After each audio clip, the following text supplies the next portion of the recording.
Olá, meu nome é Bruno, sou médico assistente da disciplina de emergência do Hospital das Clínicas, intensivista da UTI Clínica da disciplina de emergências. Hoje nós vamos discutir aqui no curso avançado o tema ressuscitação ou desressuscitação. Tá? A ideia principal aqui é focar nas diferentes fases do manejo de fluidos no doente crítico. Tá? Bom, então a gente tem alguns tópicos para ver ao longo da aula. Primeiro, se acúmulo de fluidos seria ruim para os pacientes, né? O modelo conceitual que atualmente é proposto para a gente raciocinar sobre o manejo de fluidos no dia a dia, algumas estratégias que a gente pode utilizar no manejo, tá? Para utilizar no dia a dia. A gente vai falar um pouco sobre desressuscitação e alguns trabalhos que têm utilizado esse termo especificamente, tá? E por último nós vamos concluir voltando ao modelo conceitual, como aplicar essa teoria toda, vamos dizer assim, na prática no dia a dia, tá bom? Bom, então por que se preocupar com o acúmulo de fluidos? Né? Cada fluido vai ter uma composição diferente, a gente aqui nessa aula não vai se ater à composição dos fluidos, solução balanceada, não balanceada, colóide, cristalóide, ou seja lá o que for, mas a gente sabe que os fluidos hoje devem ser interpretados também como drogas, que a gente tem que se preocupar com a dose que a gente dá e com a toxicidade da quantidade de fluidos. Tá? Então cada tipo de fluido pode ter um efeito tóxico, a gente sabe principalmente em relação à função renal, mas cada tipo de fluido pode ter efeitos diferentes em cada paciente. Tá? Então, mostrar alguns trabalhos para vocês aqui sobre por que a gente deveria se preocupar com o acúmulo de fluidos. Tá? Tem vários trabalhos na literatura mostrando que o balanço hídrico cumulativo ele é consistentemente associado a piores desfechos. Tá? Exceto alguns trabalhos que vêm, por exemplo, quanto o paciente recebeu de fluido na primeira hora do choque. Tem trabalho nas primeiras 8 horas, nas primeiras 12 horas, trabalho com 4 dias, ao longo da internação na UTI. Quanto mais fluido o paciente acumula, pior vai ser o desfecho dele. Tá? Trouxe aqui para vocês algumas referências. Esse primeiro é um estudo no choque séptico, uma subanálise do estudo VAST, associando o balanço hídrico positivo com maior mortalidade. Aqui ele analisou os quartis de balanço hídrico, e quanto maior o quartil do balanço hídrico, maior era a mortalidade. Tá? Na injúria renal aguda dialítica, o paciente precisa de diálise. Essa é uma subanálise do estudo Renal, que foi um estudo randomizado da Austrália e Nova Zelândia, em que eles correlacionaram conseguir atingir um balanço negativo em diálise com menor mortalidade, sendo um fator protetor, aqui com uma razão de chances de 0,31. Tá?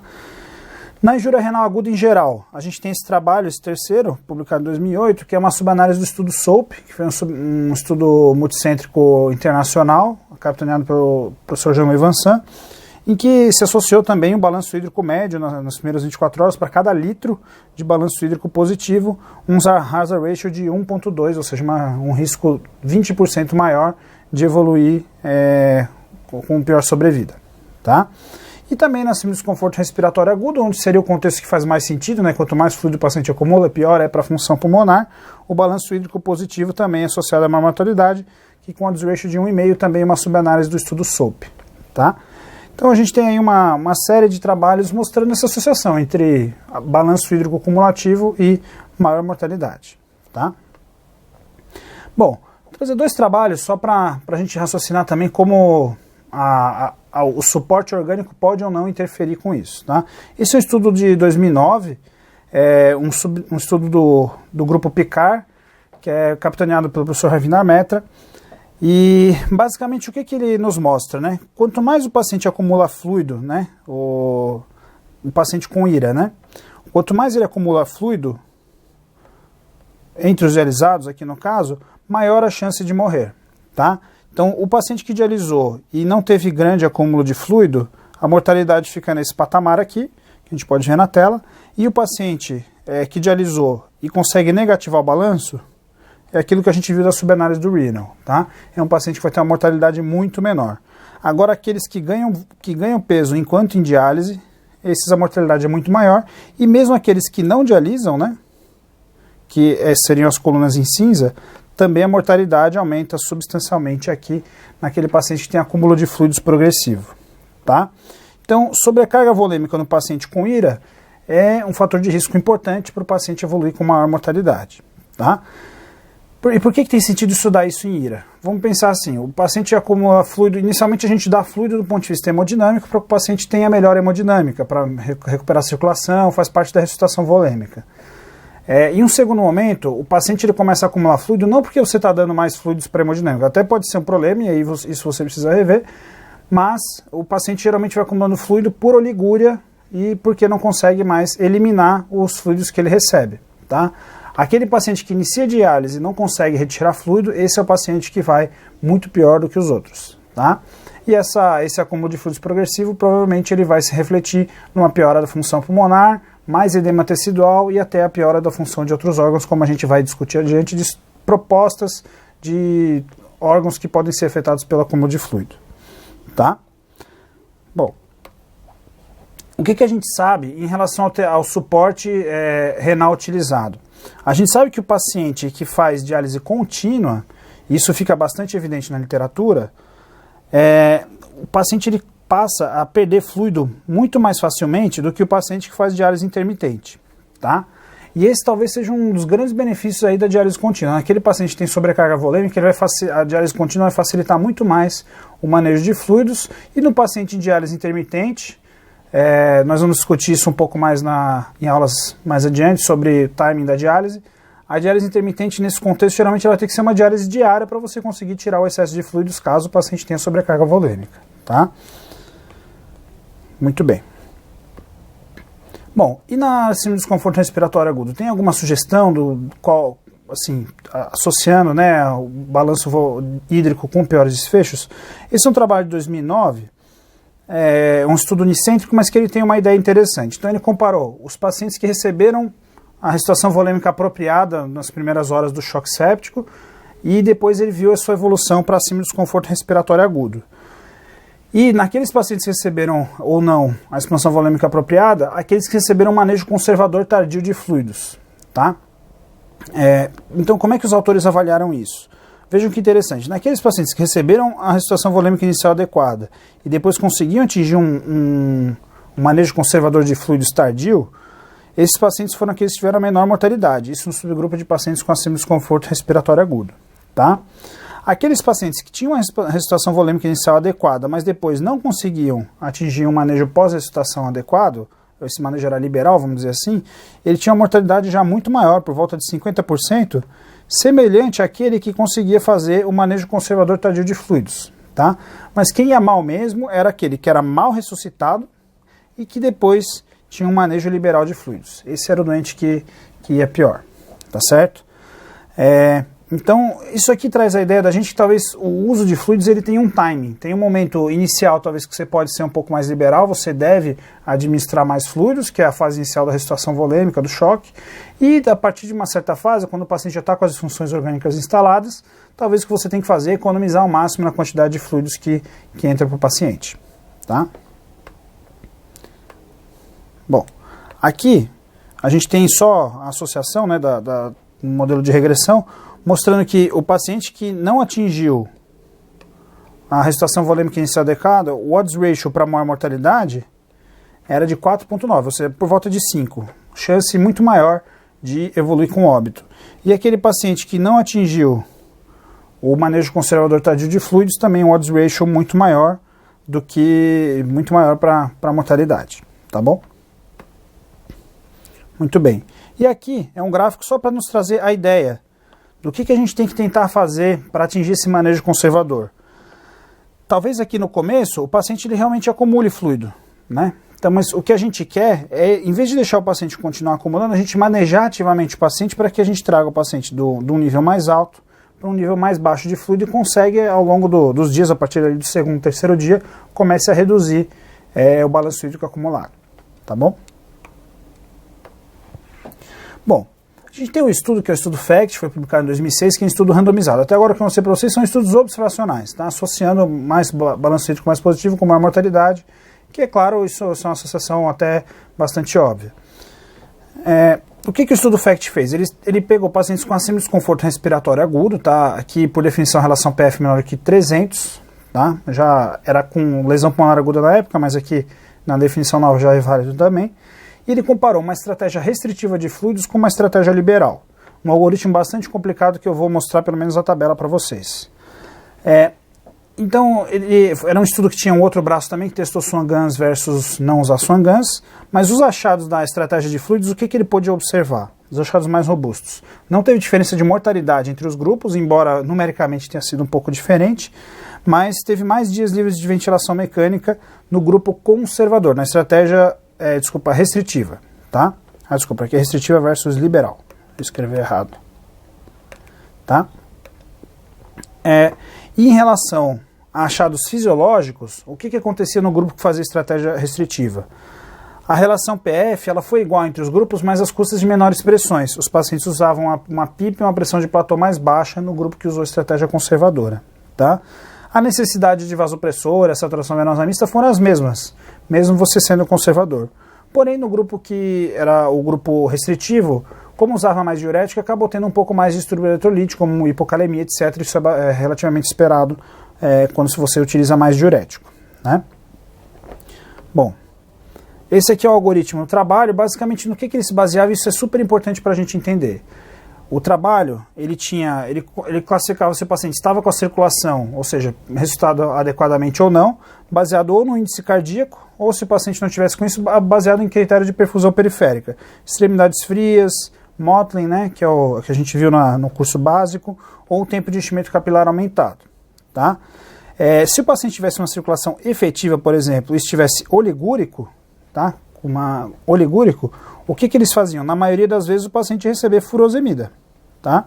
O grupo conservador, certo? Já se o paciente ele tivesse urinando consideravelmente, ele não estivesse oligúrico, mesmo assim o paciente também recebia furosemida. Vejam que interessante, né? Com a ideia de negativar o balanço ainda mais nesse trabalho, tá? Esse trabalho também, dependendo da pressão venosa central do paciente, ele ia receber ou não expansão volêmica a depender da sua pressão venosa central, tá? E os autores conseguiram fazer de tal forma que os pacientes do grupo conservador do FACT, eles tinham essa curva de balanço hídrico. Vejam que interessante. O paciente, desde que era incluído, até no primeiro dia ele positivava um pouquinho o balanço e depois ele mantinha um balanço hídrico zerado a discretamente negativo. Tá? Ao passo que o grupo liberal ele ia aumentando o balanço hídrico progressivamente, e quando eles compararam com trabalhos anteriores do mesmo grupo, nos trabalhos anteriores o balanço hídrico também crescia progressivamente, porque ninguém se atentava tanto ao balanço hídrico nesses pacientes. Tá? Então, o estudo FACT foi um estudo que mudou bastante o nosso jeito de ver a condução de pacientes com ARDS. O que eu gostaria de chamar a atenção, voltando aqui um slide? O protocolo não permitia que, se o paciente estivesse usando droga vasoativa, tá, que você desse furosemida. Então, nesse protocolo, qual que era a ideia do grupo? Aquele paciente que já saiu da fase aguda do choque, que não está mais usando vasopressor, está com a PVM maior que 60, se ele tivesse com a PVC alta, etc., ele ia receber mais furosemida. Tá? E, consequentemente, também ele não receberia bolos de fluido se ele estivesse no grupo restritivo, mesmo que ele estivesse com a PVC baixa. Tá? Muito bem. E além de ter uma diferença aqui entre as curvas de balanço hídrico, também os autores puderam mostrar uma diferença na pressão venosa central entre os grupos. O grupo liberal, a pressão venosa central se manteve por volta de 12, que era o alvo da época, e o grupo conservador, a pressão venosa central ia reduzindo progressivamente, o que é perfeitamente esperado. Tá? Até que uma PVC de 12 não é normal. Né? Bom, esse aqui é o gráfico da curva de Kaplan-Meier, mostrando então que não houve diferença de mortalidade, que é essa curva de cima, tá? A sobrevida foi a mesma, mas houve aqui uma diferença de dias livres de ventilação mecânica entre os dois grupos. Tá bom? Muito bem, esse estudo ele tem várias subanálises, muitas subanálises mesmo, a gente vai discutir aqui nessa aula algumas subanálises deles. Uma delas, que é talvez a mais interessante, eles pegaram os pacientes para ver se o que fazia mais diferença. Se era dar menos fluido para o grupo conservador ou se era dar mais furosemida para o grupo conservador. Tá? E o que eles pegaram? Eles pegaram os pacientes com PVC de 0 a 8, os cortes de PVC que foram utilizados no estudo, tá? 8 a 12, 12 a 15 e maior do que 15. E o que eles puderam observar? Onde houve uma diferença maior foi naquele grupo com a PVC mais baixa, que era o grupo que recebia menos fluido. Tá? Pelo protocolo, o grupo com PVC 0 a 8, no grupo conservador, eles não recebiam fluido se eles estivessem com a circulação adequada, ele só recebia se estivesse com a circulação inadequada. E o grupo liberal recebia fluido com a PVC baixa, dependendo do corte de PVC. Tá? E foi aqui que os autores puderam observar essa diferença. Isso nos chama a atenção, talvez, que o mais importante, em vez da gente dar diurético para o paciente na fase mais tardia, seja mais importante você não dar fluido para quem realmente não precise.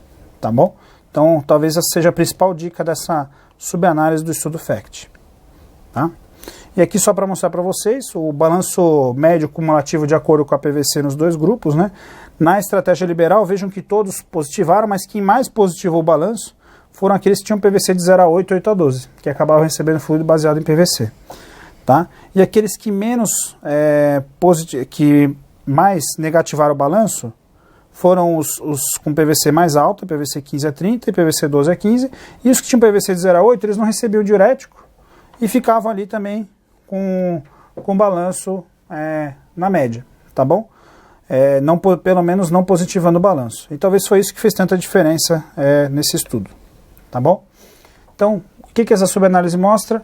Talvez em vez da gente administrar fluido para quem não precisa, é melhor enxugar e não dar fluido para quem não precisa.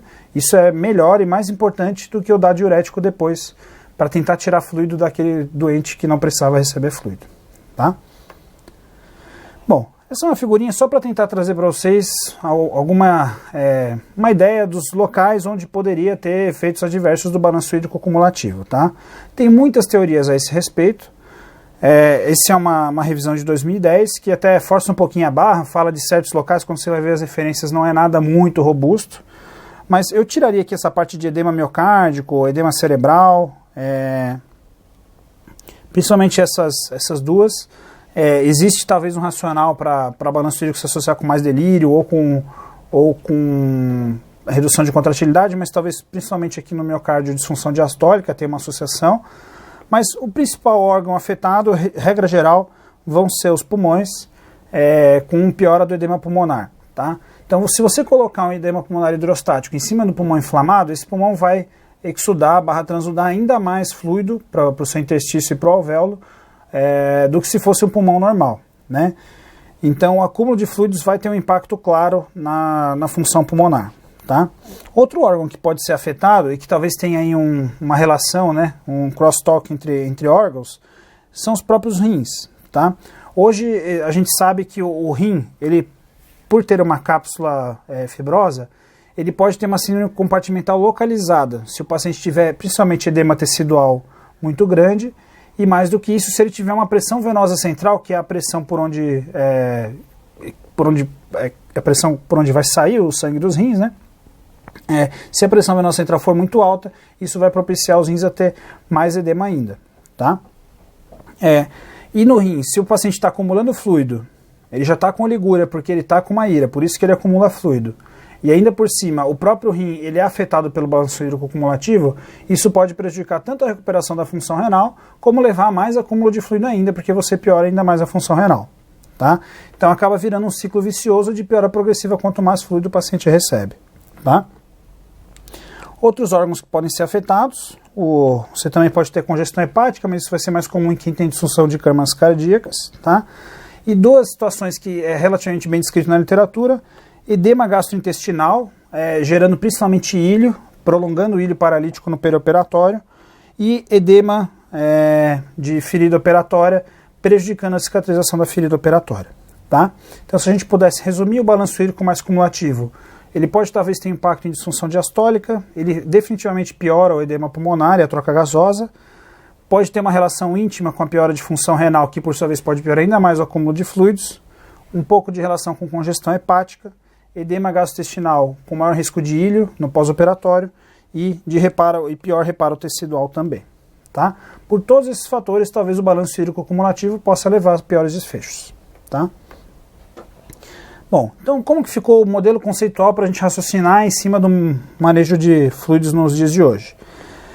Esse modelo conceitual surgiu em 2013 com a publicação Daniel Debaquet e Jean-Louis Vincent no New England sobre o manejo do choque, e ele é muito útil para a beira do leito. Então eles dividiram as fases da situação do choque, que vai servir para a gente para aplicar fluidos, em 4 fases.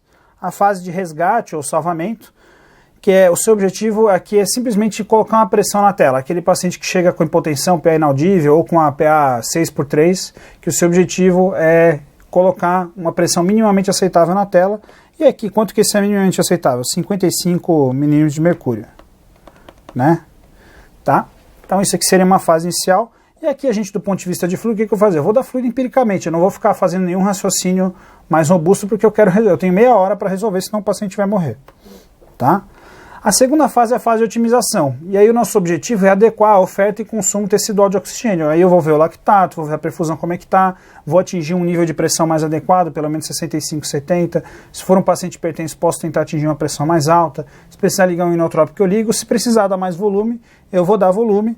Mas aqui, nesse momento, eu já tenho tempo para pensar. Então, ter tempo para pensar em termos de manejo de fluido significa que eu vou avaliar fluido responsividade de alguma forma, tá? Que não é o escopo dessa aula, mas nessa fase de otimização, que é depois de tirar o paciente da quase morte, para eu tentar otimizar a circulação, para ele melhorar a perfusão tecidual, é nessa fase que eu vou pensar um pouquinho mais em fluido responsividade, tá? Depois vem a fase do doente da UTI. O doente instalou as disfunções orgânicas ou não, né, dependendo da situação inicial e da resposta do paciente ao tratamento.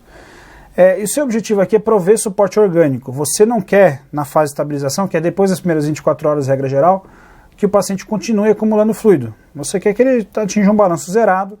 E aqui nessa fase vai a dica mais importante, de que é mais importante eu não dar fluidos do que eu tentar tirar. Tá?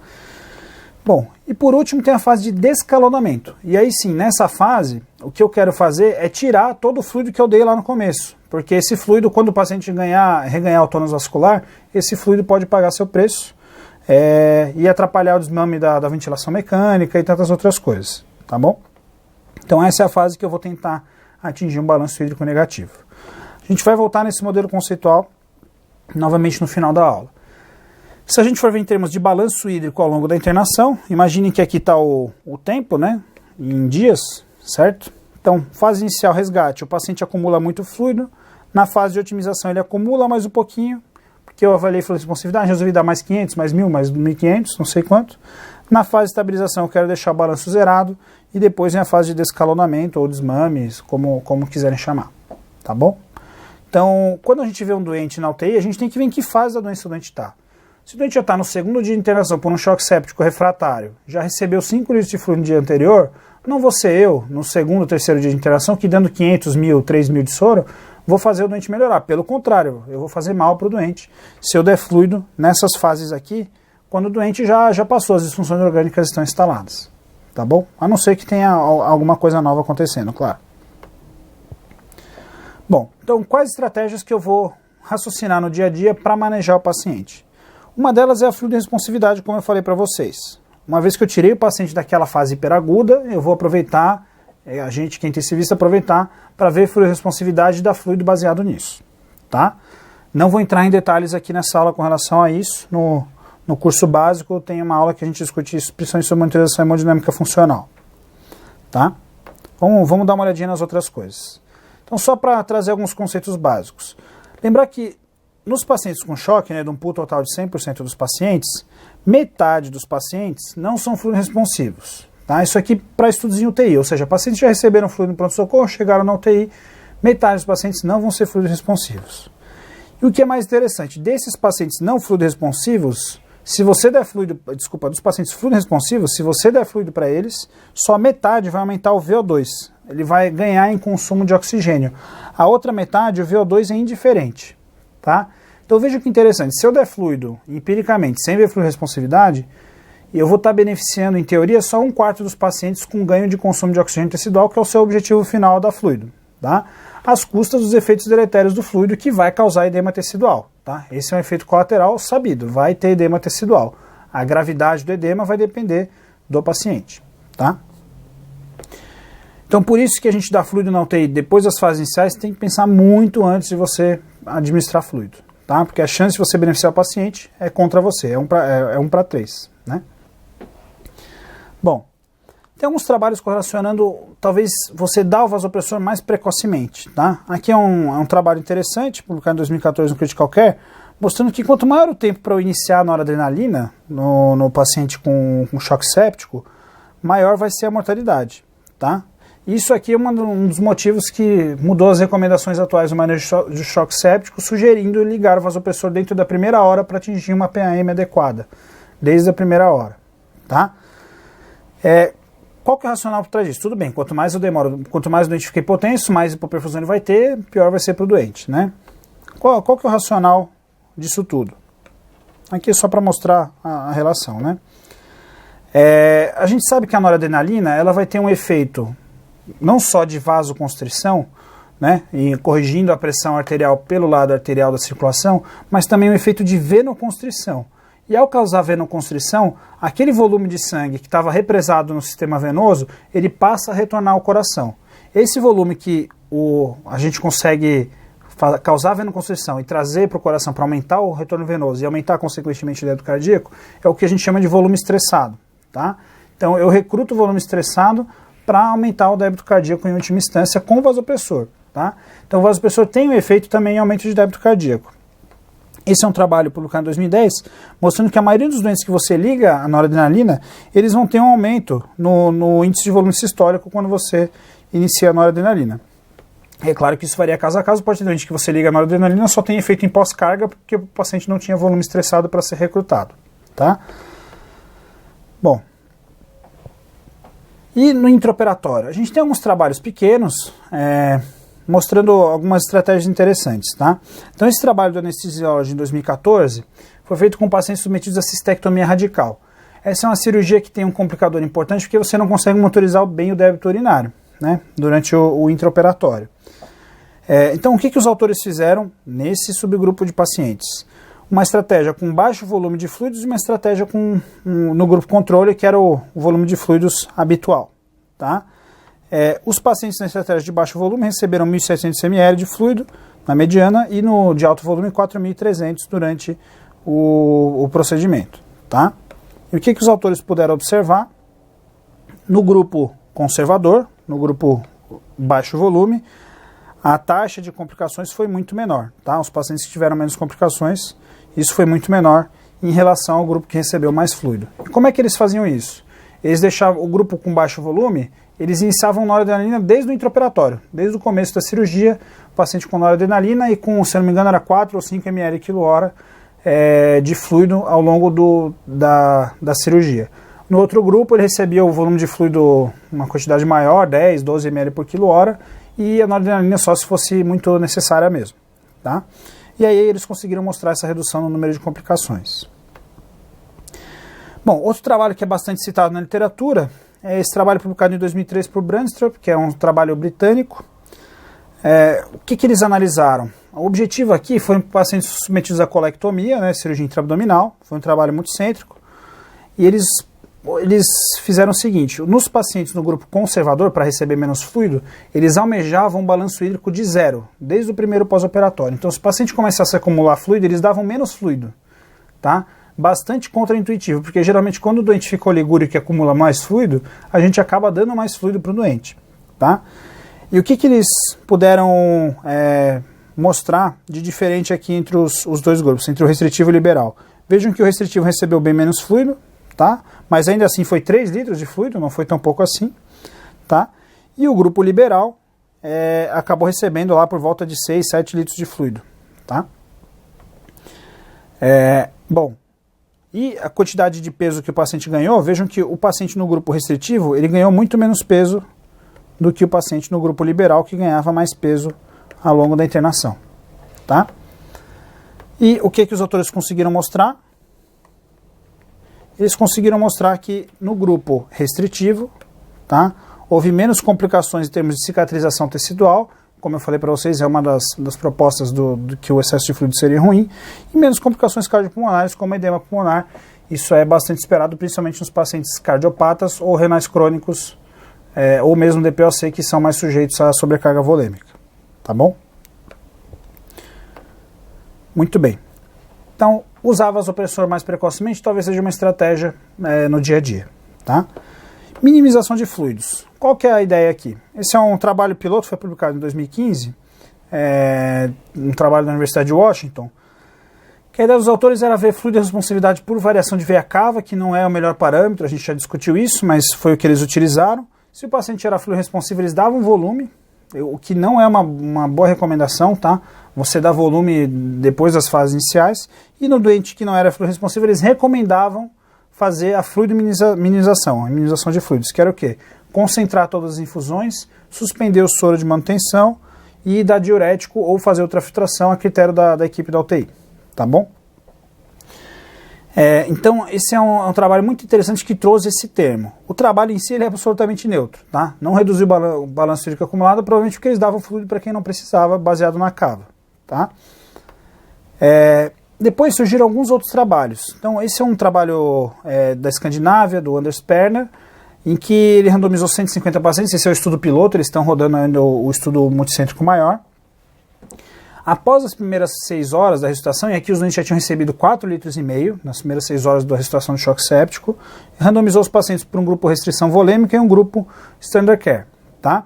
O grupo restrição de fluidos, ele só podia receber novas expansões volêmicas se tivesse muito ruim, assim, era mottling, se tivesse lactato muito alto, para critérios de que o paciente realmente estava com a circulação muito inefetiva. E o grupo padrão seguia o padrão da unidade dele, tá?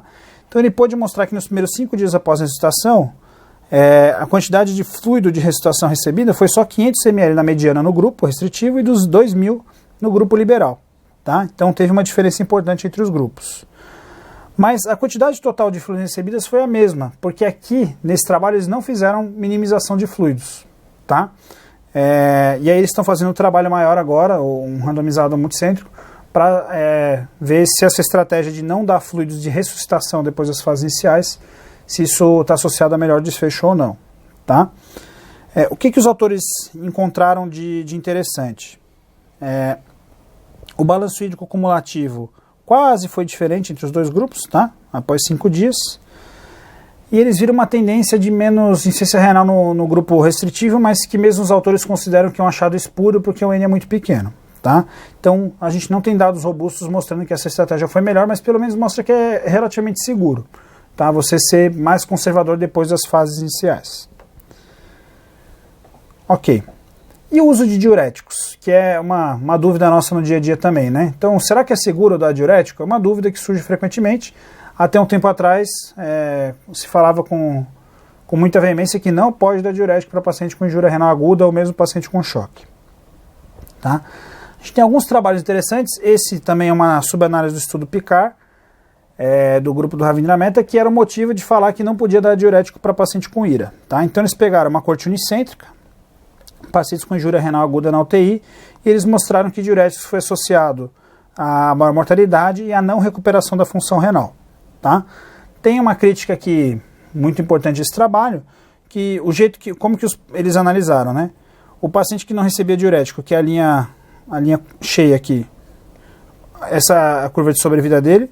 O paciente que recebia diurético, mas que urinava, essa daqui é a curva de sobrevida dele, ou seja, quando a gente recebe o diurético e urina, a mortalidade é exatamente a mesma, tá? E aqueles doentes que recebiam diurético e não urinavam, esses tinham uma mortalidade super alta, porque a gente sabe, o doente que não urina, que acumula mais fluido, ele vai pior independente de receber diurético ou não, tá? Ok. O que os autores viram? Eles fizeram uma análise aqui ajustada para covariáveis, ajustada para um propensity score, e eles associaram então os diuréticos com maior mortalidade, tá? Provavelmente aqui tem um fortíssimo viés de indicação, né? Os doentes que recebiam diurético provavelmente eram só os pacientes mais graves, que não conseguiam dialisar de outras formas, etc, tá? Em 2004, o grupo, principalmente capitaneado pelos australianos, mas assim, muitos autores de várias partes do mundo, até uma brasileira que é a Etienne, que era do grupo de IRA aqui do Hospital das Clínicas. Eles avaliaram aí num estudo multicêntrico internacional a associação entre uso de diurético em IRA e pior desfecho, e o que eles encontraram é que é absolutamente neutro. Diurético em IRA não tem nenhuma associação com mortalidade quando você faz um estudo multicêntrico com ajuste adequado, tá? Então, o diurético não vai matar ninguém, tá? A dúvida é se o diurético vai salvar alguém, se vai resultar em melhor desfecho ou não, tá? Esse aqui é um outro estudo aqui muito interessante, porque no FACT o diurético era dado por protocolo, né, segundo o protocolo, e eles viram que os pacientes que recebiam diurético, né, o diurético foi um fator protetor em paciente com IRA para menor mortalidade, tá bom? Então, no paciente com modelo completo, quando você colocava diurético lá, o diurético era protetor, mas quando você colocava o balanço hídrico, ou seja, se o paciente acumulava fluido ou não, esse efeito do diurético ele se zerava, porque era mais importante o doente zerar o balanço do que receber o diurético. Então o diurético ele medeia esse efeito de diminuir o balanço hídrico cumulativo, tá bom? Então quanto maior a dose, a tendência de ter menor mortalidade, desde que você consiga atingir um balanço hídrico negativo, tá? Que do estudo FACT era por protocolo. Bom, essa aqui é outra subanálise do estudo FACT que eu preciso falar nesse momento, porque a gente está falando de IRA, que é a relação de IRA com dar bolos de fluidos, tá? E isso é impacto na oligúria. Essa subanálise é fundamental para a gente saber que oligúria não tem nada a ver com fluido, tá? Se você der fluido para o doente, ele vai urinar ou não, independente de você ter dado fluido para ele, tá? Então vejam que a relação do débito urinário, ela aqui ela é completamente aleatória, tá? Não tem nenhuma relação entre débito urinário e variação no débito cardíaco, aqui no subgrupo de pacientes que tinham essa avaliação concomitante, tá? E mais do que isso, quando você dá bolos de fluido, você até sobe as pressões de enchimento, que a gente sabe que isso é ruim, e você subiu um pouquinho o índice cardíaco, e o débito urinário, ó, ficou absolutamente igual, seja o paciente que estava com pressão de enchimento baixa, seja o paciente que recebeu o fluido por choque ou oligúria, tá? Moral da história, dá fluido porque o paciente está oligúrico, isso não é recomendado de jeito nenhum, tá bom? Essa relação não existe. Bom, para terminar esse tópico de diurético em IRA, a gente tem alguns estudos randomizados em pacientes com IRA instalada. Então, interessante aqui, eu botei as 3 referências maiores. O que esses estudos mostram consistentemente? Quando você dá diurético, aumenta a diurese. Ótimo, isso é bem óbvio, mas regra geral, no paciente com IRA, você vai pelo menos conseguir dessa forma controlar melhor o balanço hídrico. Número 2, quando você dá diurético, você tem mais distúrbio hidroeletrolítico. Isso é óbvio, vai ter mais alcalose metabólica, vai ter mais hipocalemia, tá? E aqui, para responder de vez a dúvida de se alguém tem dúvida que diurético aumenta a mortalidade em IRA, não tem efeito nenhum em mortalidade ou recuperação da função renal, tá? Então a gente juntando as coisas aqui em IRA, oligúria não é um parâmetro para você dar fluido para o doente, tá? Pelo contrário, é um parâmetro para você não dar fluido, provavelmente, porque esse é o paciente que mais vai acumular fluido. Principalmente depois das primeiras 6 horas do choque, né? Depois na fase de manutenção. E número 2, no paciente com IRA eu posso dar diurético, não tem problema, claro, você tem que ter um racional para isso, né? Mas eu posso dar diurético se eu der no subgrupo de pacientes que tolera, né, você tira fluido, ou que você quer fazer isso ativamente, eu não vou ter impacto em maior mortalidade. Pelo contrário, talvez até seja um fator protetor, tá? Muito bem. E a albumina? A albumina aqui eu comento só porque tem alguns trabalhos associando o uso de albumina para manejo de fluidos, eu acho que é interessante a gente saber. Não albumina para expansão volêmica, tá? Aqui a ideia da albumina hiperoncótica, seja associado com diurético ou não, tá? Então a gente tem esse trabalho aqui de 2002, do Greg Martin, que ele fazia albumina e furosemida em pacientes com síndrome de desconforto respiratório agudo com hipobuminemia. E o que ele observou? Quando você faz essa estratégia, você consegue negativar o balanço muito mais rápido do que se você não fizer essa estratégia, tá? Ok, faz sentido. A relação PF, ela parece que melhora quando você faz essa estratégia de albumina com furosemida, principalmente nos primeiros 2 dias, tá? E o mais interessante, aqui para se lembrar, quando você dá albumina com furosemida, você consegue manter o paciente mais hemodinamicamente estável. Isso já nesse trabalho de 2002 ele já conseguiu mostrar isso, tá? Que a relação entre PAM e frequência cardíaca no trabalho dele era melhor no grupo que recebeu albumina, mesmo recebendo furosemida, menos fazendo balanço negativo, tá? Esse grupo também, ele em 2005, ele comparou, em vez de ser agora albumina e furosemida com placebo, ele comparou albumina e furosemida contra furosemida, tá? Então vejam que interessante, né? Nos pacientes que receberam albumina com furosemida, eles conseguiram negativar mais o balanço, tá? Então eles conseguiam tirar mais fluido, e mais do que isso, eles melhoraram mais a função respiratória, tá? Então a relação PF ficou melhor ao longo dos dias, tá? E além disso, os pacientes também toleraram melhor do ponto de vista hemodinâmico quando recebendo furosemida associada à albumina, tá? Bom, a gente tem um trabalho também de 2006 do professor João Vincent, publicado no CCM, mostrando uma relação entre o uso de albumina para repor albumina no choque séptico, aqui era pacientes críticos em geral, e uma melhora do delta-sulfa, que é só uma questão de melhora de disfunção orgânica, tá? E aqui o que ele pode observar do impacto da albumina e função orgânica foi uma melhora no sulfa respiratório, tá? De aproximadamente 20 ou 30, né, da relação PO2 e FO2, uma melhora no sulfa hemodinâmico, que é esperado, você está dando albumina, isso tem uma melhora hemodinâmica, e uma melhora até no sulfa nervoso central, tá? Bom, e o que a gente tem de estudo randomizado grande a esse respeito? A gente tem um estudo Albios, que foi publicado em 2014, é um estudo capitaneado pelo grupo italiano de pesquisa em UTI, e eles davam albumina para repor, para corrigir a hipoalbuminemia no paciente com sepse ou choque séptico, tá? E esse estudo, por incrível que pareça, ele foi absolutamente neutro, tá? Então não teve diferença de mortalidade sobrevida entre os grupos, tá? O que chama atenção, mais uma vez, a albumina, esse efeito benéfico de hemodinâmica e de balanço hídrico foi observado entre os grupos, tá? Então, no grupo que recebeu a albumina média ficou por volta de 3, que era o alvo de albumina dos pacientes. O grupo que não recebeu, a albumina ficava por volta ali de 2,3, 2,4, tá? E o balanço hídrico ele foi muito mais negativo no grupo que recebeu a albumina. E também os pacientes que receberam a albumina tiveram menos disfunção cardiovascular, eles desmamavam o vasopressor mais rápido, tá? Então, o que esses estudos resumem? A albumina ela pode ser um facilitador para você fazer balanço negativo e manter estabilidade hemodinâmica enquanto faz isso. Mas impacto mesmo em desfecho importante, robusto, não tem. Então, na nossa opinião, apesar de ter todos esses efeitos benéficos, né, potenciais em termos de disfunção orgânica, não é uma droga que deveria ser utilizada no dia a dia, principalmente pelo seu altíssimo custo, tá? Para pacientes aí com sepsia, com choque séptico. Bom, e aí vem então o termo de ressuscitação. De ressuscitação é um termo que foi capitaneado por um grupo da Irlanda do Norte, junto com o Dr. John Marshall, que é canadense.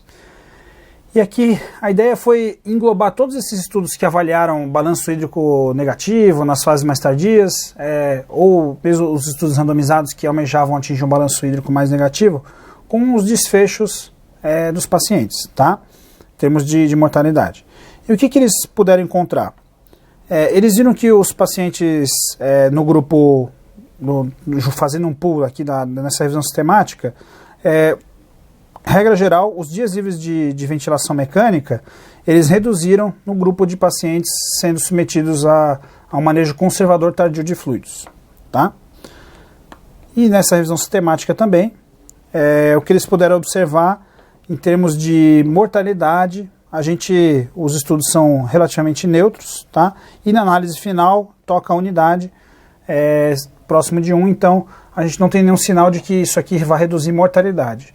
Mas pelo menos talvez reduza tempo de internação, tempo de ventilação e tempo de internação em UTI, e a partir do momento que você aplica isso numa população muito grande de pacientes, talvez resulte em menor mortalidade num pequeno número de pacientes, tá? Bom, esse grupo já fez um estudo piloto, foi publicado agora no CCM, em 2018, usando o termo aí de ressuscitação, né? Então, de ressuscitação dos pacientes com sobrecarga volêmica e ver a associação disso com mortalidade, tá? Então, o que os autores encontraram aqui como fatores associados à mortalidade em 30 dias, tá? Então, eles viram que o balanço hídrico inicial, tá? Até os primeiros 2 dias, teve um odds ratio muito pequeno, tá? Então, que tocou a unidade. Então, provavelmente o primeiro dia, o paciente vai acumular fluido, a gente espera, porque ele vai receber fluido para expansão volêmica, para ressuscitação volêmica inicial, tá? Mas tem algum ponto ali ao longo da doença crítica que você vai ter que intervir para o doente negativar, tá? E o que ele pôde observar? O paciente que negativou o balanço espontaneamente no dia 3, ele tinha um odds ratio aqui de 0,21, ou seja, era um forte fator protetor em relação à mortalidade, tá? E o paciente que teve um balanço hídrico negativo forçado, que ele chamou assim, balanço hídrico negativo com medidas de ressuscitação, que é basicamente diurético ou ultrafiltração com diálise, também foi um fator protetor, tá? Aí, com base nesse estudo, eles estão fazendo agora o estudo maior, que vai ser um estudo randomizado, chama RADAR, tá? Esse estudo traz outros insights interessantes, né? Que eles citam no trabalho. No terceiro dia, então, parece ser um ponto importante para você focar já nesse balanço hídrico negativo. Na nossa opinião aqui no Solas Clínicas, talvez até no segundo dia você já tem que se preocupar muito com o balanço hídrico acumulado, tá? Então, o que ele observou? O Apache, obviamente, quanto mais positivo, maior a chance de balanço ser positivo, tá? Mas quando colocado na multivariada foi neutro. Ele viu que os centros canadenses, eles eram mais volumeiros, vamos dizer assim. Os pacientes, eles positivavam mais o balanço nos centros canadenses do que nos centros da Grã-Bretanha. E os outros fatores que ele pôde observar foi o balanço hídrico cumulativo nos primeiros 2 dias, ele foi um fator associado a ter balanço positivo no terceiro dia, tá? E receber furosemida no terceiro dia, para cada 10 miligramas, isso reduziu o balanço em menos 13, que seria reduzir 130 ml para cada 10 miligramas de furosemida, tá? Outra associação interessante que ele encontrou, uso de vasopressor e creatinina. Aqui a gente está olhando para a disfunção orgânica, então, no terceiro dia. Os pacientes em uso de vasopressor no terceiro dia não conseguiam negativar o balanço, eles tinham um balanço mais positivo, tá? E os pacientes com creatinina mais alta, com insuficiência renal, também tinham um balanço hídrico mais positivo. Tá, isso tudo faz todo sentido, é claro, o doente que ainda tem disfunção hemodinâmica vai ser mais difícil de você tirar fluido, até de você querer tirar fluido, né? E o paciente com injúria renal aguda, por mais que você queira tirar fluido, vai ser mais difícil porque ele está com injúria renal aguda, tá? Muito bem. Então, nesses pacientes você tem que tomar muito cuidado para ele não acumular fluido à toa, porque tirar fluido vai ser mais difícil do que você não dar fluido, tá bom? Bom, mas eu falei de que tirar fluido, não pode acumular fluido, que isso é ruim, etc. Mas eu trago aqui um trabalho que foi publicado recentemente no New England, do trabalho da Austrália e Nova Zelândia, 3.000 pacientes, e eles foram ver, tem vários trabalhos, eu falei de alguns, citei alguns em perioperatório, mas tem vários trabalhos mostrando que quanto mais fluido recebe, pior é para o doente. E aqui eles fizeram um estudo randomizado. Esse estudo ele focou em 2 estágios da ressuscitação volêmica. Ele focou na fase de otimização intraoperatória, então ele separou os 2 grupos em restritivo e liberal desde o intraoperatório e as primeiras 24 horas pós-operatórias, tá? Conseguiu separar bem os 2 grupos. Vejam, a mediana de fluido recebida no intraoperatório no grupo restritivo foi de 1.600 ml, que é pouco se a gente for ver, tá? E de 3.000 no grupo liberal, que é o que a gente vê mais ou menos na prática do dia a dia, mais para o liberal daqui. Tá? E uma taxa mediana de infusão de fluido de 6,5 no grupo conservador e de 11 ml no grupo liberal. Tá? No primeiro pós-operatório, os pacientes recebiam 1.500 ml no grupo conservador, 2.600 no grupo liberal. Tá? E, em última instância, os doentes no grupo restritivo receberam 3.600 ml de fluido na mediana e no grupo liberal, 6.146 ml. Tá? Muito bem. O que aconteceu?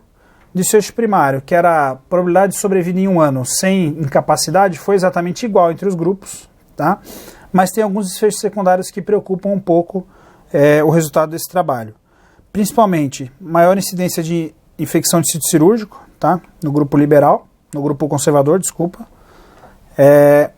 Maior incidência de injúria renal aguda no grupo conservador, tá? A incidência de diálise foi um pouquinho maior, mas como foram muitas análises secundárias, os autores consideram que essa não é um desfecho que deva ser considerado, tá? Então, nesse trabalho, que foi um trabalho muito cêntrico, internacional, ser restritivo desde o intraoperatório foi ruim, tá?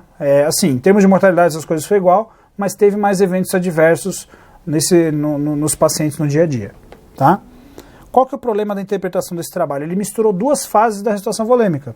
Misturou o intraoperatório, que é a fase de otimização, e as primeiras 6, 8 horas depois do intraoperatório, com já depois de 8 horas, que já é a fase de manutenção, que é a fase que você já não tem que se preocupar tanto com dar tanto fluido para o paciente, tá? Então esse estudo mostra para a gente que ser restritivo desde o intraoperatório, isso pode ser ruim para o paciente, tá?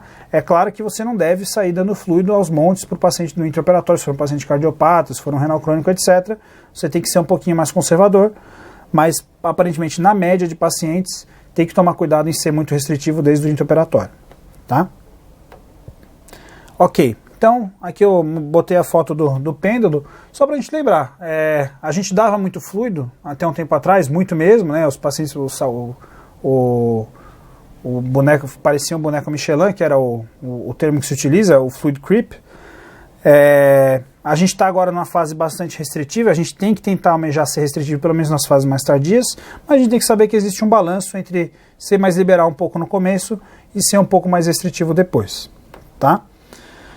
Então, para a gente concluir, como fazer na prática, né? Aqui só para relembrar, então, as fases. Fase de resgate, fase de otimização, estabilização ou manutenção e fase de descalonamento ou de ressuscitação, ou como você quiser chamar. Tá? Bom, então só para a gente raciocinar no dia a dia. Os perfis de pacientes que a gente vai ver. Se a gente tiver um paciente com choque séptico, que chega para a gente choque séptico, pessoa de vasopressor, choque séptico refratário, aquele a gente precisa de 2 vasopressores, você deu hidrocortisona, pensou em protocolo Merck, começou a pensar um monte de coisa, esse paciente, ele vai acumular fluido, independente do que você fizer. Ele vai ficar oligúrico, oligoanúrico, você vai dar fluido, você vai parar de dar fluido e ele vai continuar acumulando, porque de tanta noradrenalina, vasopressina, outras coisas que ele vai receber. Tá? E esse é o paciente, provavelmente, muito desses trabalhos de associação, esses trabalhos observacionais, eles capturam esse paciente, porque é o paciente que mais vai estar associado com maior mortalidade. Tá? Tem aquele paciente, por outro lado, quem trabalha em pronto-socorro conhece bem, o paciente chega hipotenso, com uma sepse, foco urinário, um paciente jovem, você dá lá 1, 2 litros de soro, colhe suas culturas, dá o antibiótico, faz a situação inicial, e o doente melhora. Em 3 horas o doente está ótimo, tomou uma dipirona, melhorou da febre, o estado geral melhora, ele volta a urinar, e aí você deixa lá no pronto-socorro porque ele chegou com a creatina de 2, para ver para que lado vai a função renal. Em 1, 2 dias, esse doente volta a urinar normalmente, função renal melhora e você dá alta. Tá? Então, esse é o perfil do paciente que tem as disfunções orgânicas em melhora depois da situação inicial. Tá? Quem que a gente vai ter que se descabelar um pouco mais na UTI para raciocinar? Tá? Claro, esse doente do choque refratário, se você conseguir manter ele vivo, ele vai continuar acumulando, você vai ter que raciocinar igual. Tá? Mas aquele doente do choque refratário que sobreviveu as primeiras 24, 48 horas e todos os outros doentes que continuam com disfunções orgânicas persistentes, aí você vai ter que fazer um balanço entre manejo hemodinâmico, função respiratória e função renal, principalmente. Tá? O que você não pode fazer é deixar o doente continuar acumulando fluido. Isso eu mostrei 2 gráficos para vocês, o gráfico do estudo FACT e o gráfico do estudo de Washington, mostrando que isso aqui é associado à maior mortalidade. Eu não posso deixar isso aqui acontecer. O que eu quero fazer? Eu quero trazer esse doente para baixo aqui. Eu quero que esse doente, ao longo do tratamento, que eu consiga pelo menos zerar o balanço aqui no segundo para o terceiro dia e depois começar a negativar o balanço, seja com diurético. Se o doente não responder a diurético e você acha que já tem indicação, você já poderia considerar iniciar a diálise. Tá? Então esse é o jeitão para a gente raciocinar a beira do leito no paciente com choque, né? Ok, então aqui só para a gente resumir, que intervenção para que fase? Fase de resgate, o doente chegou, aquele doente PA inaudível, PA 60/30, mal perfundido, tá lá preparado. O que você vai fazer? Você vai dar fluido.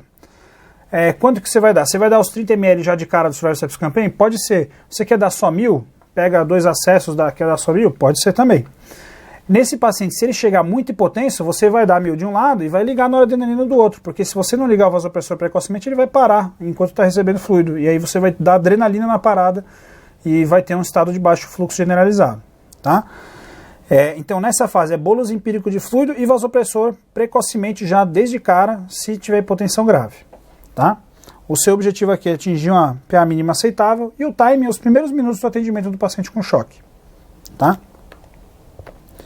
Fase de otimização. Nessa fase aí sim eu vou fazer ciência. Vou pensar na fluidoresponsividade, vou ver parâmetros dinâmicos. A gente discutiu lá na aula de monitorização hemodinâmica funcional, nas aulas de monitorização hemodinâmica e de monitorização da perfusão no curso básico. Então nessa fase eu vou fazer um pouquinho mais de ciência para raciocinar se esse doente realmente precisa de fluido. Lembra vocês, oligúria, até pode usar como parâmetro nas fases iniciais, mas não é um bom parâmetro. Tá? O paciente ficou quentinho, melhorou a perfusão, melhorou o nível de consciência, está com a PM adequada, mesmo que ele não esteja urinando, está ótimo. Você ressuscitou o doente adequadamente, clareou o lactato, tá tudo indo bem. Tá? Nessa fase também eu vou iniciar o vasopressor se eu já não tiver iniciado antes, com o objetivo de atingir uma PM ali por volta de 65. E aqui o meu objetivo é melhorar parâmetros de perfusão. Qual que é o time dessa fase? As primeiras 6 a 8 horas do manejo do doente. Tá? Se eu for pensar no doente cirúrgico, é o intraoperatório, que o intraoperatório eu estou fazendo otimização hemodinâmica intraoperatória, e as primeiras 6 a 8 horas do PO imediato, tá? Que é a fase de otimização do doente, tá certo? Bom, fase de manutenção. Essa transição da otimização para manutenção é a partir de 12 horas até 24 horas, que aí o que eu vou fazer? Expansão volêmica aqui só sob decreto presidencial, tá? Então tem que tomar muito cuidado de fazer expansão volêmica nessa fase. Eu vou evitar de prescrever ou suspender até o soro de manutenção, tá? Se alguém prescreveu, nessa fase aqui eu vou tirar. Isso aqui para doente com choque, tá? E nessa fase, o doente, se ele já melhorou da perfusão, ele já é para estar começando a receber dieta interal, não tem por que eu dar soro de manutenção, tá bom? E também vou considerar nessa fase, dependendo do doente, e se já passou daquele segundo para o terceiro dia ou não, eu vou considerar dar diurético para deixar o balanço zerado, até que o doente melhore bem da hemodinâmica. O doente está naquela fase, está desmamando bem vasopressor, está bem quente, periferia quente, e está clareolactato, aí eu posso até pensar em já negativar o balanço, principalmente se o doente já tiver sinais de edema pulmonar, tá? O que eu não posso fazer nessa fase? Dar bolos de fluido para desmamar na hora. Isso não faz nenhum sentido, tá? E você vai pagar o preço por esse bolos de fluido, porque é mais difícil tirar fluido do que dar fluido, tá? Do que não dar fluido. E bolos de fluido para reverter oligúria, como eu mostrei para vocês lá, aquela subanálise do FACT, também não é uma boa ideia. Tá? Por último, a fase de descalonamento ou de ressuscitação. Naquele doente que fez uma ira transitória, ele vai negativar o balanço sozinho, tá bom? Fazer balanço hídrico negativo espontâneo. Aí o que você tem que prestar atenção é distúrbio eletrolítico. Talvez o doente faça hipocalemia, hipomagnesemia, você vai ter que repor os distúrbios hidroeletrolíticos, tá? E naquele paciente que fez uma ira oligúrica persistente, ou não, ele não está tão oligúrico, mas está acumulando fluido, esse é o doente que eu vou ter que fazer balanço hídrico negativo forçado, que leva esse nome de ressuscitação, tá? Lembrando vocês que o diurético nessa situação ira, ele é seguro, então você pode usar o diurético, e se for necessário, você pode usar a terapia renal contínua, ou até mesmo uma diálise intermitente, de modo a manejar os fluidos nessa situação, tá bom? Ok, conclusões finais aqui. Importante lembrar, né? Fluido é mais fácil não administrar do que retirar depois, tá? Então, esse é um princípio básico. A hora de eu dar fluido na fase lá no comecinho do choque. O doente está na UTI, você está lá. Não vá no plantão querer tirar a noradrenalina dando fluido se o doente já está lá 24, 48 horas. Isso não vai fazer nenhum bem para o doente, tá? Usar fluido e diurético são ambas drogas. Eu tenho que saber que tem toxicidade e eu devo usar com cautela e com racional por trás, tá? Não é porque o doente está oligúrico que eu vou dar furosemida para todo mundo e não é porque o doente está oligúrico que eu vou dar fluido para todo mundo, tá? Depende da fase da doença crítica que o doente se encontra, tá? Lembrar, o tratamento da vasodilatação na sepse é com vasopressor, não é com fluido, tá? É claro que na fase inicial você quer garantir que o doente esteja com a volemia adequada, por isso que a gente é mais agressivo precocemente na administração de fluido, tá? E a outra coisa, dê tempo para o paciente resolver a sua vasodilatação. Tem doente que vai ficar com vasopressor 4, 5 dias. Uma hora ele desmama o vasopressor sozinho porque ele vai melhorar. Você tem que dar o tempo do doente. Não precisa dar fluido para o doente desmamar o vasopressor mais cedo, tá bom? Esse fluido, o doente vai pagar o preço depois, se ele tiver insuficiência renal, né? O doente vai pagar o preço por esse fluido depois, tá bom? E o que está por vir? Só para saber, já que a gente está aqui num curso de atualização anual, eu espero poder falar para vocês em anos subsequentes. O estudo Classic, que eu mostrei para vocês, o estudo piloto, ele está sendo conduzido, ele é um estudo em choque séptico na fase de manutenção, né, que a ideia é não dar fluido para quem não precisa, né, nesse estudo. O Radar 2, que vai ser a continuação daquele estudo observacional que eu mostrei para vocês. Pacientes ventilados na fase de descalonamento. Aí o objetivo é tirar fluido dos doentes. E tem dois estudos super interessantes, o estudo Clovers e o Refresh, um norte-americano e o outro na Austrália e Nova Zelândia, que eles vão pegar pacientes na fase inicial do choque séptico. O doente, uma vez que ele recebeu 1000 ml, se ele continuar hipotenso, com lactato alto, ele vai ser randomizado para receber mais fluido de cara e noradrenalina depois, e o outro grupo vai receber noradrenalina precoce e menos fluido, a menor quantidade de fluido necessário, tá? E aí esses estudos aqui, eles vão nos dar uma ideia de como manejar fluido na fase inicial, que isso a gente ainda não sabe muito bem. O que a gente sabe? Passou a fase inicial, dá fluido demais, não é bom para o doente, e eu tenho que tentar almejar esse balanço negativo. Tá bom? Muito obrigado, e qualquer dúvida estou à disposição por e-mail, etc. Tá bom?